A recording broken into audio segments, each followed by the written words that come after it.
नमस्कार, मैं हूं नेहा शुक्ला। हरियाणा के कृषि मंत्री जयप्रकाश दलाल ने केंद्रीय बजट का स्वागत करते हुए कहा है कि ये बजट ग्रामीणों और किसानों के लिए लाभकारी साबित होगा। कृषि मंत्री ने कहा है कि प्रधानमंत्री नरेंद्र मोदी किसानों की आय दोगुनी करने के अपने संकल्प को साकार करने के लिए काम कर रहे हैं। जयप्रकाश दलाल ने बताया है कि केंद्रीय वित्त मंत्री निर्मला सीतारमण ने बजट पेश करते हुए एमएसपी का साफ तौर पर जिक्र किया है। उन्होंने कहा है कि अब किसानों को ये कहकर बरगलाया नहीं जा सकेगा कि एमएसपी खत्म किया जा रहा है। कृषि मंत्री ने कहा है कि केंद्रीय बजट में 1000 नई ई मंडियां स्थापित किए जाने की घोषणा की गई है। हमारी केंद्रीय वित्त मंत्री श्रीमती निर्मला सीतारमण जी ने जो लोक हितकारी बजट पेश किया है, मैं उसका स्वागत करता हूं। इस बजट से हमारे गाँव में रहने वाले लोगों को, किसान भाइयों को, सबको बहुत ज़्यादा लाभ होने वाला है। और हमारे प्रधानमंत्री आदरणीय श्री नरेंद्र मोदी जी ने जो लक्ष्य रखा है किसानों की आमदनी को दुगना करने का, उसको प्राप्त करने में ये सहायक होगा। और एक भ्रांति जो फैलाई गई थी कि एमएसपी नहीं रहेगी, उसका भी समाधान बजट भाषण में किया गया है और स्पष्ट तौर पर लिखा गया है कि लागत में 50% मुनाफा जोड़कर एमएसपी मिलती रहेगी। और कांग्रेस पार्टी जो किसानों के कंधे पे बंदूक रखकर किसान हितैषी होने का ढोंग कर रही थी, उसको साफ दिखा दिया कि उसके वक़्त में गेहूं की कितनी रुपए की खरीद हुई थी, उससे दुगनी अब हुई है। धान की कितनी खरीद हुई थी, उससे 3 गुनी अब हुई है। दालों की कितनी खरीद हुई थी, वो उससे 40 गुना ज़्यादा हुई है। कपास की सैकड़ों गुना ज़्यादा खरीद हुई है। और हमारे किसान भाइयों को डायरेक्ट खाते में उसका पैसा मिला है। एक जो भ्रांति फैलाई थी कि मंडियां नहीं रहेंगी, इस बजट में हमारी 1000 नई ई मंडियां बनाने का जो प्रावधान किया गया है और ग्रामीण क्षेत्र के लिए, ग्रामीण विकास के लिए 2.83 लाख करोड़ रुपए का प्रावधान किया गया है। इससे गांवों की दशा भी बदलेगी। उन्होंने आरोप लगाया है कि विपक्षी दल किसानों के बीच भ्रम फैला रहे हैं कि मंडियां खत्म की जा रही हैं। उन्होंने कहा कि पिछली सरकारों के मुकाबले गेहूं, धान, दलहन और कपास जैसी फसलों की खरीद के आंकड़ों को पेश कर केंद्रीय वित्त मंत्री ने अफवाह और भ्रम फैलाने वालों को आईना दिखाने का काम किया है। जेपी दलाल ने कहा है कि केंद्रीय बजट में ग्राम विकास और स्वास्थ्य के लिए निर्धारित बजट इस बात को ये साफ करता है कि सरकार ग्रामीणों और किसानों के विकास और आमदनी बढ़ाने के लिए कितनी सजग है। किसानों के लिए हित की अनेक योजनाएं बनाई गई हैं। हरियाणा के कृषि मंत्री ने यह भी बताया है कि 100 नए सैनिक स्कूल खोलने की घोषणा की गई है, जिससे कि ग्रामीण इलाकों के युवाओं को काफी लाभ मिलेगा। जो आज के सबसे बड़ी समस्या है कोरोना काल में, हेल्थ की, स्वास्थ्य की, उसके लिए जो बजट है दुगने से ज़्यादा बढ़ा दिया गया है। कोरोना वैक्सीन के लिए 35,000 करोड़ रुपए का अलग से प्रावधान किया गया है। हमारे जो वरिष्ठ नागरिक 75 साल से बड़े हैं, उनके आईटीआर भरने की कंडीशन को उससे मुक्ति दे दी गई है। और जो ग्रामीण क्षेत्र के अंदर रहने के लिए हमारी माताएं और बहनें हैं, 1 करोड़ उज्ज्वला के नए कनेक्शन देने की बात की गई है। सोलर पंप 20 लाख लगवाने के लिए किसानों को प्रावधान इस बजट में है। 15 लाख जो सोलर जो ग्रिड के अंदर कनेक्शन जुड़ते हैं, वो नए देने का प्रावधान इसमें है। और ग्रामीण बच्चे शिक्षित हों, सेना में जाएं, इसके लिए 100 सैनिक स्कूल खोलने की बात है। तो ये बहुत ही अच्छा बजट है। ग्रामीण क्षेत्र के विकास के लिए बहुत उसकी तरफ ध्यान केंद्रित किया गया है। और जो इस गांव किसान भाई हैं, जिनकी आमदनी बढ़ाने का, दुगनी करने का लक्ष्य हमारे प्रधानमंत्री जी ने रखा है, उस दिशा में ये बजट एक बहुत सहायक सिद्ध होगा। पंजाब के वित्त मंत्री मनप्रीत सिंह बादल ने बजट पर निराशा व्यक्त की है। उन्होंने कहा है कि जैसी उन्हें उम्मीद थी, लेकिन बजट में कुछ भी नहीं मिला। उन्होंने आरोप लगाया है कि केंद्र का बजट सिर्फ उन राज्यों के लिए बनाया गया है जहां चुनाव होने वाले हैं। उन्होंने ये भी कहा है कि पेट्रोल और डीजल पर जो सेस लगाया गया है, उसमें केंद्र ने राज्य के पैसे कम कर दिए हैं और अपने खाते में पैसे बढ़ा लिए हैं।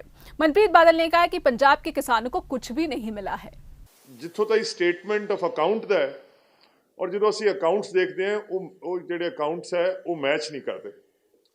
ਔਰ ਜੇ ਇਸ ਬਜਟ ਦਾ ਜਿਹਨੂੰ ਆਪਾਂ ABCD ਕਹਿੰਦੇ ਆ 1 2 3 4 ਪਰ ABCD ਇਸ ਬਜਟ ਦਾ ਕਹਿੰਦੇ ਆ ਤਾਂ ਪੰਜਾਬ ਖਾਸ ਕਰਕੇ ਸਾਡੀ ਇਹ ਤਵੱਕੋ ਸੀ, ਅਸੀਂ ਇਹ ਆਸ ਕਰ ਰਹੇ ਸੀ ਕਿ A agriculture, B banking, C Covid ਤੇ D डिफेंस, क्योंकि पंजाब के जोड़े बच्चे है उन्होंने अक्सरीयत जी है डिफेंस के भी है। सो असी हमेशा ये चार जोड़े शोबे सी असी बड़ी देर तो मैं आस लाई बैठा सी कि इस बजट च इहदा कोई सल्यूशन जोड़ा है वो सानू मिलूगा। मिलिया कि जोड़ा ABC आया, एक तो ये आया कि सारा पैसा जोड़ा है वो असम, बंगाल ਤੇ ਚੇन्नई, ਤਾਮਿਲਨਾਡੂ ਨੂੰ, ਕਿਉਂਕਿ ਇਹ ਤਿੰਨ ਸਟੇਟ ਹੈ ਜਿੱਥੇ ਅਗਲੇ ਹਾਲ ਦੇ ਵਿੱਚ ਹੀ ਇਲੈਕਸ਼ਨ ਹੋਣ ਜਾ ਰਹੇ।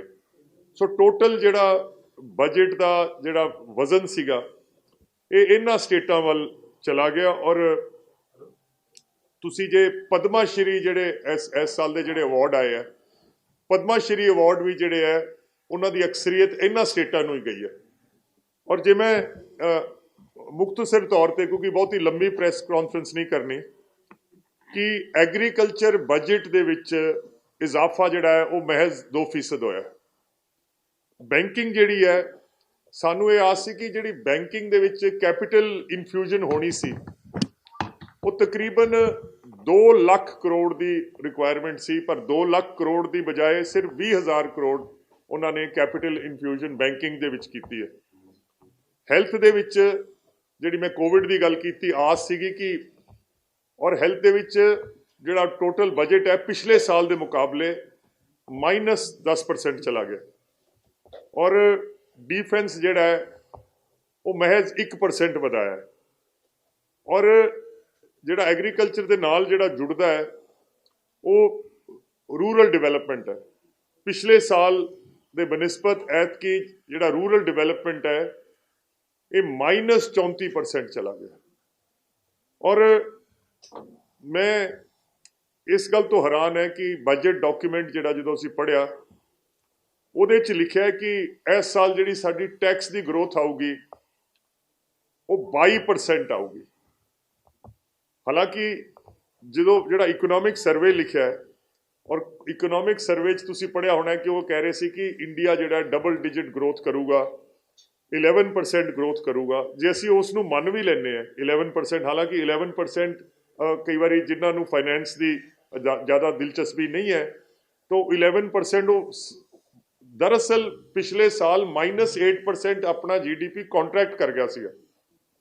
ते जे आपां वो कॉन्ट्रैक्ट ते 8% ते जे 11 होया तो 3% होया तो 2 सालों का जे आपां एवरेज लई तो GDP growth would have been only 1.5% per year.